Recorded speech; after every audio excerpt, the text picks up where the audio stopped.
Well, good morning, Tony, and thanks for being willing to share your insights.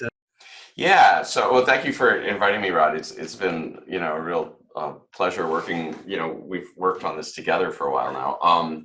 So uh, the big picture has been really good. That therapists have been very responsive, very eager. Trainees, we hear a lot while we're testing the exercises from our book series. Yeah. One thing we keep hearing from trainees is like, "Oh, I wish I had this earlier," Uh-huh. or we'll hear this from when I do consulting with therapists with 20 years experience. They'll be like, "Oh, I wish I had this earlier." So there's a real hunger Yeah. for for deliberate practice, for skill ways of getting better, at therapy.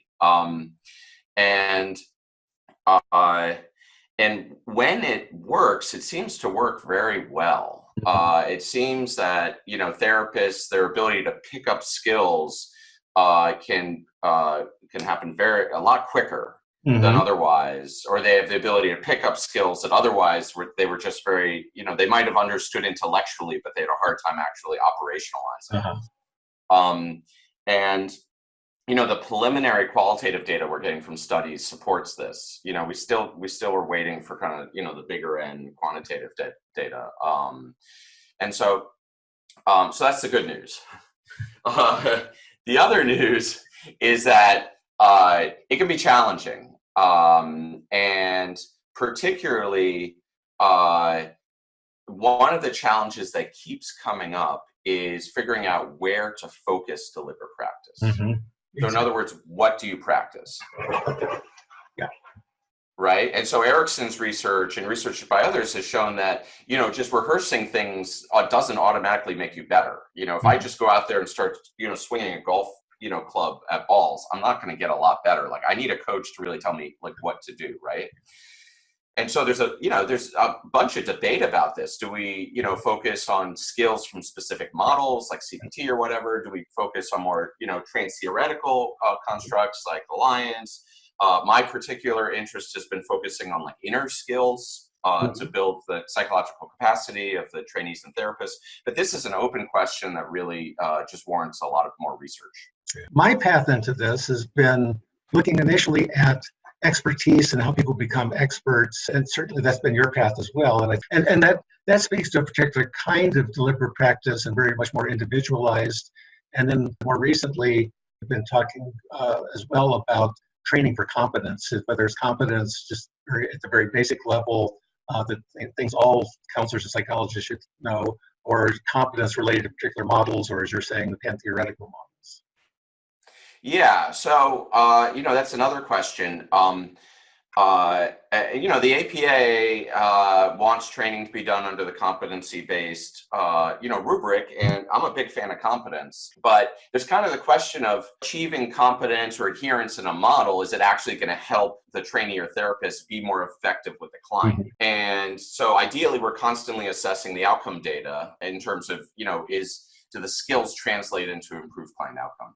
And I know you've been doing workshops everywhere now, Europe and across the US and so on. And I'm guessing you've run into misunderstandings that you've had to correct. And I'm curious what some of those have been, misunderstandings of what deliberate practice is or how it could be viewed. There's some concerns that people have about deliberate practice. They're fairly common that I think are very legitimate.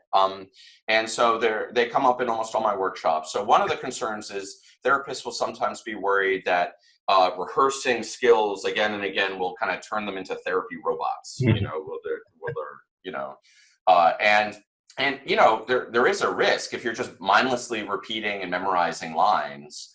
I once had a client say to me early in my training, Tony, it sounded like you memorized that line, that I said to the clients, because I had memorized it. And, it sounded great when Beck said it, but it wasn't like so good out of my mouth. You know Yeah. what I mean? Like, it's important that deliberate practice is used in a way that the goal is to kind of cultivate the therapist's unique individual Mhm. style, right? Mhm. And kind of like jazz, even though jazz performers are rehearsing the same basic skills, the goal is for them to learn how to improvise every performance. Yeah. So that's an important concern that people have. Another one is there is a very wide variation in how difficult therapists perceive the perceived difficulty of each stimulus. So in other words, if I show a video of an angry male client, a third of the room of therapists might be like, oh yeah, this is, you know, a good challenge. A third might say, this is real out of the water. They might be like, this is too hard. Yeah. And that changes for every possible, you know, for female clients, for clients who are depressed, for anxious, for whatever. I mean, it's just, we all have very personal responses. And so, you know, deliberate practice only really works if the challenge of the exercise is calibrated to the needs of each individual trainee. It's kind of like if you know, if we had 20 people that went into a gym, they would all end up doing different weights. Mm-hmm. We could say, okay, lift and see and get stronger. Like a lot of them, it would be too much. A lot would be too easy. So the goal of the coach for physical fitness is to help you find what's your specific range, what's a step beyond it, and then you work out right there, right? And then you keep adjusting that. And so a big question is, how can we do that for psychotherapy? And so what we've been doing in our book series is we have a deliberate practice reaction form, Mm-hmm. where the trainee, after every exercise, or even during every exercise, the trainee rates how difficult is it on a scale of 1 to 10. Mm-hmm. And if it's too easy, then you make it harder. If it's too hard, you make it easier. Yeah. If it's just right, you continue. And I found that I can't predict that. I just have to keep asking the trainees, is this too hard? Is this hard enough? How do you work this into the day-to-day work of supervision? And the reason I ask is, recently did a workshop with supervisors in community mental health settings, and their response was, well, this is cool stuff, but I've got so much else to get done in supervision. Yeah. How do I add this as one more thing to do? Yeah, and I'm very sympathetic. You know, I've done a lot of supervision myself, and there's a lot we got to fit into that, you know, hour. You know what I mean? So I'm very sympathetic to that. We ask a lot of our supervisors. So ideally, there would be an extra half hour, an hour for skill rehearsal, you know, in the schedule. But I know that that's not, you know, always realistic. So you consider. What I do myself is I think, okay, how can I block off at least 15 minutes for behavioral rehearsal of skills?